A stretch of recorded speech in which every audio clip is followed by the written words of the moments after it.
When you run your own business, there are decisions to make and new challenges to face every day. It can be quite lonely and you may feel out of your depth. So the answer is to build a solid support network of people you can call on when you need them.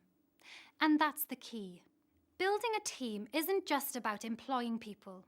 Your support team may be family and friends, colleagues, business peers, and professional advisors, such as your accountant, solicitor, or bank manager. As your business grows, this support network expands to include associates, freelancers and subcontractors, suppliers, and yes, maybe also employees. Each of these people brings different skills, knowledge, and expertise. Your task is to harness these to the benefit of your business. People can be both a huge advantage and also sometimes a challenge. It's a real dilemma. You may say, forget it, I'll stay on my own. That may not be the best idea. If there's only you in the business, you're probably doing most things yourself, and long term, that's going to limit your potential for growth.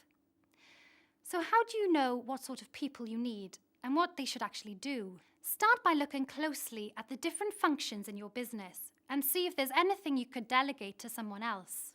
Maybe a repetitive task, such as loading new computer programs or entering receipts and raising invoices. They're very necessary, but take time and don't add any value to your business. Maybe there are other tasks that take a long time or which don't interest you. Remember, you're the business owner. Your focus should be on managing the business, getting customers, and keeping an eye on the cash flow and finances. You should be driving the business forward and doing everything that entails. All other activities can be done by someone else.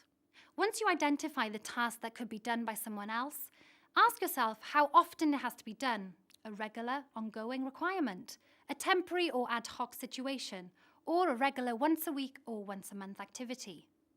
This helps you work out who you need, a supplier, a subcontractor, an associate, or maybe an employee. Has that got you thinking? It's all too easy to either keep on struggling and do everything on your own, or jump too quickly to employ someone. There are alternatives out there. So figure out what you need help with and then consider the alternatives. Good luck.